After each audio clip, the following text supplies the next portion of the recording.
Kuha ang video na yan sa bahagi ng Florentino Street, corner Maceda Street sa Barangay 519 sa Sampaloc, Maynila, madaling araw nitong June 1. Kaya kahit nakapula pa ang traffic light, humarurot na ang rider patawid para iwasan ang nanakit sa kanya. Bago ang pananakit, nahagip sa CCTV ng kabilang barangay ang pag-counterflow sa Florentino Street, isang one-way street, ang dalawang lalaking lula ng isang motorsiklo na parehong walang suot na helmet. Nakasalubong ng dalawa ang biktima na nasa tamang daan na huminto sa stoplight.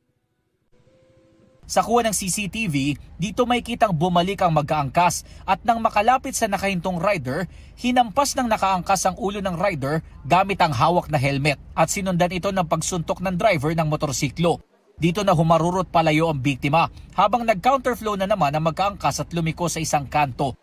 Nakarating na sa Manila Police District ang video at sinabing agad silang nagkasa ng operasyon para matunton ang nanakit na magkaangkas.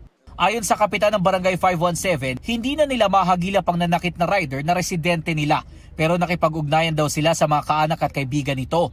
Sabi, isusurrender daw nila dito sa station po tapos dadalhin nila doon kay Yorme. Mabait naman tong bata na ito. Hindi naman siya talaga permanente dito nakatira yan. Iba-iba ang lugar. Pero nandito ang relatives niya. Nakarating na rin ang insidente sa Land Transportation Office o LTO. Ipinahahanap na raw ang pagkakakilanlan ng motorista at papadalhan ng show cause order. May tuturing daw itong road rage.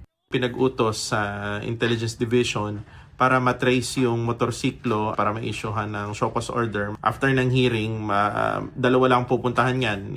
It's either mahabaan yung suspension o totally ma-revoke na yung license niya. Sinusubukan pa namin makuha ang panig ng inirereklamo. Patuloy naman ang investigasyon ng MPD. Jomer Apresto nagbabalita para sa GMA News.